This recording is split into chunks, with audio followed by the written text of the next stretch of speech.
Louis Vuitton is the most valuable luxury fashion brand in the world. Its CEO, Bernard Arnault, is also the second wealthiest man on the planet with a net worth of around $180 billion. Looking at the success of today, you would never guess that the company was started by a man who was homeless during his teenage years, had no education, and slept in a forest. Louis Vuitton is a true rags to riches story, but the company would also be subject of a hostile takeover, countless lawsuits, and a host of other controversies. This is the insane story of Louis Vuitton and how a tiny family business evolved into one of the most powerful brands in the world.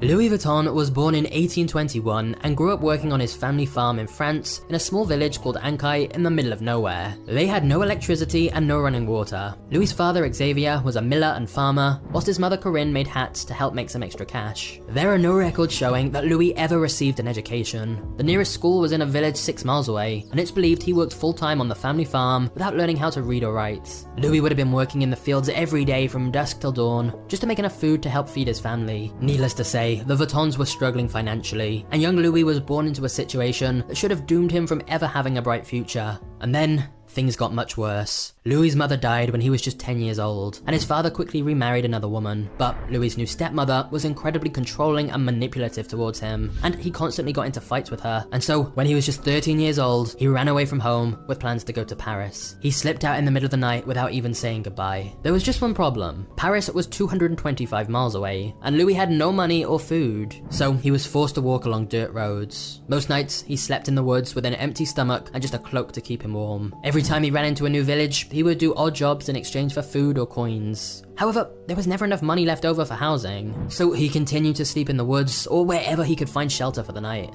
Through these various odd jobs, Louis was able to pick up skills from craftsmen, and he learned how to work with metal, stone, fabric, and wood. This collection of various skills would later transform his life. But at this rate, travel was incredibly slow. It took him 3 years to reach Paris. Not long after he arrived in Paris, Louis was able to work as an apprentice boxmaker and packer. Boxmakers would make custom-sized boxes for clients, as well as pack and unpack them whenever a client was about to go on a trip. This job allowed him to meet many people from the upper class who were looking for custom-made luggage for their travels. And Louis worked here for several years, learning the craft and working as hard as he could. In fact, in 1851, the Empress of France ended up being a customer and took notice of his fine craftsmanship. She appointed him as her personal boxmaker and packer. For most boxmakers, this would be the highest honor anyone could ever achieve in their career.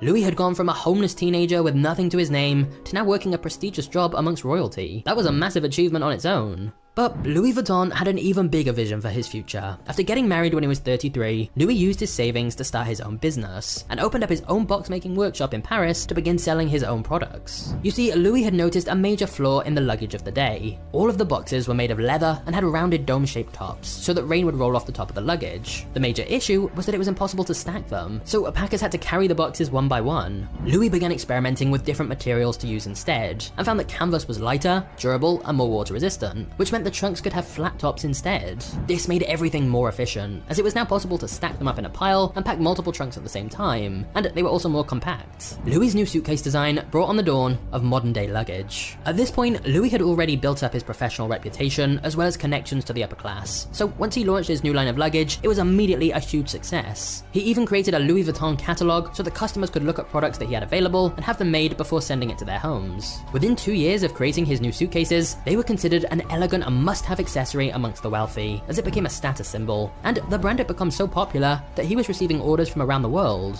He even began receiving orders from royals as far away as Egypt. In 1859, Louis made enough profit to hire a team of craftsmen to help fulfill his orders. He opened a new workshop outside of Paris where he hired 20 employees. Around that time, more and more people were beginning to travel by train and boat, so the number of his potential customers increased exponentially. Traveling was no longer a hobby exclusive to the rich. People from all walks of life were now in need of high-quality luggage. It would seem as though Louis had made it and would go on to succeed for the rest of his life. Unfortunately, that was not the case. France was heading to war, and tragedy was about to strike once again for Louis Vuitton. In 1870, when Louis was 49 years old, the Franco-Prussian War broke out. Louis had to flee his home and live in a cramped shelter with thousands of others. food supplies were extremely low, and he feared for his life. When Louis could finally return to his shop in 1871, everything was destroyed. Windows were smashed, equipment was stolen, and he had lost everything he'd worked so hard for. But instead of giving up, he decided to use his savings to rebuild the business, and vowed that it would be even better than it was before. With so many people displaced from the war, there were far more empty shops available for rent throughout the city. So Louis Vuitton took advantage of this by opening his new shop in a much more wealthy, aristocratic location in Paris. It was perfect, because it was right next to the railway station and the Grand Hotel, so travelers who needed new luggage didn't need to go far to find the Louis Vuitton store. By 1872, he came out with a brand new design, luggage made out of a beige canvas with stripes. This became incredibly popular, and people loved showing off the modern style. Many other brands tried to copy his style, but his bags were such ridiculously high quality that customers still preferred a true Louis Vuitton bag. For the next 20 years, Louis continued to work at his new shop in Paris, until his death when he was 70 years old.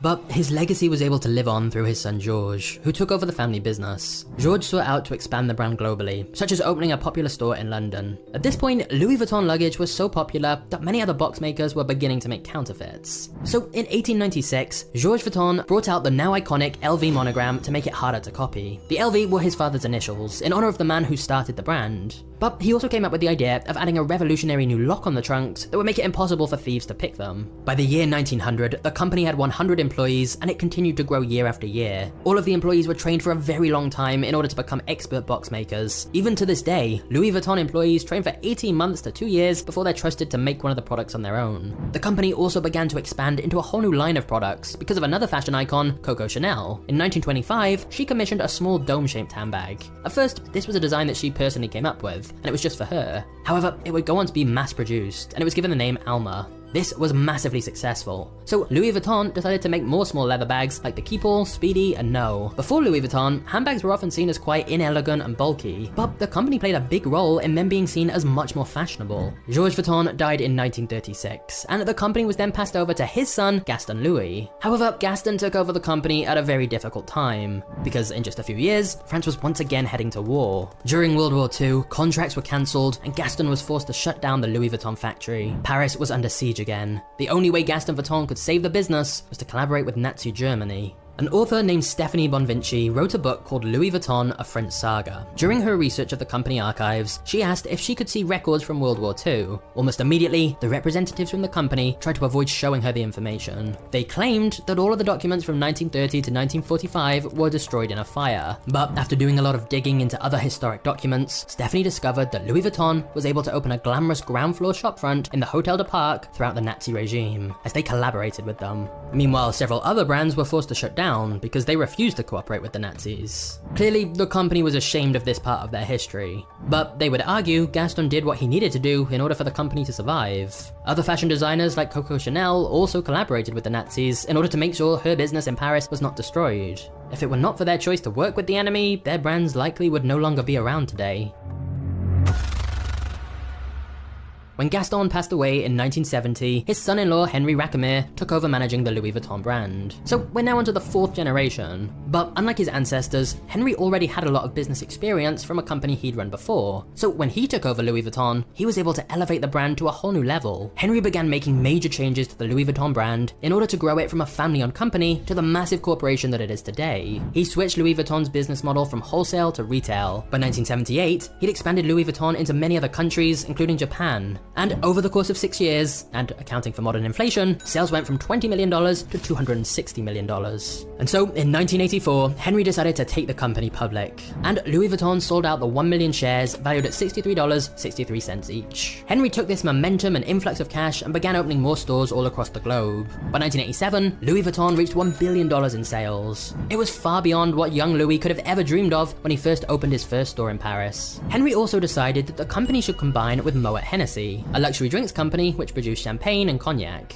And together, they formed a new luxury conglomerate called LVMH. In theory, by joining together, it would allow them to pool resources and expand even faster. Unfortunately, after the merger, Henri didn't end up getting along well with the president of Moet Hennessy, so Henri asked a successful property developer he knew, named Bernard Arnault, to help him manage the situation. Unfortunately, inviting him in as an investor would backfire in a huge way. Bernard secretly bought 43% of the shares of Louis Vuitton, and got support from the Moet and Hennessy families to gain more power in LVMH. Henry felt he'd been betrayed by the man he'd brought in to help him, and so took Bernard to court, demanding that he should no longer have the majority stake in Louis Vuitton. But the courts ultimately sided with Bernard. Henry was so angry about being backstabbed by his friend that he decided to quit working for Louis Vuitton completely. Now, for the first time in nearly 100 years, no one from the Vuitton family was involved with the brand. After all of this drama of Bernard's hostile takeover, sales of Louis Vuitton began to crash. Journalists were no longer covering the brand, and for a while, it looked as though the company might fail. However, Bernard knew how to turn the fortune of the company around. Louis Vuitton was able to make a comeback when it began to collaborate with several fashion designers during its 100th anniversary collection. Big names like Vivienne Westwood and Isaac Mizrahi all created their own take on the iconic LV monogram logo. They created products that customers had never seen before, and people were once again trying to get their hands on a Louis Vuitton bag.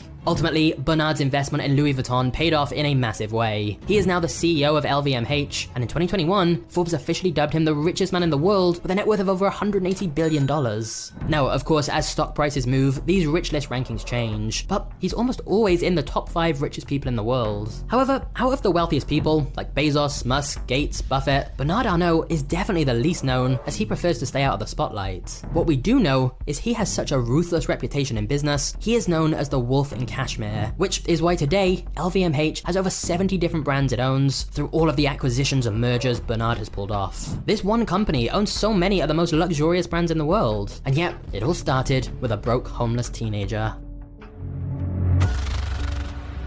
In the modern world, Louis Vuitton continued to expand its brand with new colourful styles that resonated with a younger audience. In 1997, Marc Jacobs became the creative director. He designed the first ready-to-wear line and also created the popular monogram Vernus line of handbags. Marc Jacobs also expanded LV into watches, jewellery and sunglasses, although he eventually would move on from Louis Vuitton and come out with his own line of clothing and accessories. Of course, the company is not without its issues. Louis Vuitton has an entire team of lawyers searching for copyright infringement, and they don't hesitate to sue someone if they believe that they're copying the brand logo. They've even sued Google for search results and advertisements, leading people to fake bags. Google won the case though, arguing they can't control what their users put on the internet. Louis Vuitton has also gone on to collaborate with brands like Supreme, which expanded their demographic like never before. Believe it or not though, Louis Vuitton actually sued Supreme as well for copying their logo, until they realized how profitable a collaboration would be. Now, Louis Vuitton Supreme items resell for a small fortune. For example, the leather trunk is on sale for $125,000. Or even an LV Supreme hoodie is over $5,000. Of course, the counterfeit problem Louis Vuitton had since the early days of the business is still an issue for the brand today. They estimate that every year they lose hundreds of millions of dollars to counterfeit versions of their products. However, even after being in business for 168 years, they don't seem to be slowing down anytime soon. Louis Vuitton continues to be a brand that many people aspire to wear, and it's a staple among the rich and famous. Currently, they are the #1 fashion brand in the entire world, valued at $39 billion. With more than 400 stores, you can find a Louis Vuitton in nearly every major city around the globe. But what do you think of Louis Vuitton? Do you think it's overpriced by all the hype? Or do you feel that the quality of the products justifies the massive price tag? Comment below, and then make sure you click on the next video in my series of luxury brands, which is the story of the orphan who built Rolex, and answers the question, why is Rolex really so expensive? The Rolex video is the perfect video to watch after this one, so I'll hopefully see you there. Cheers.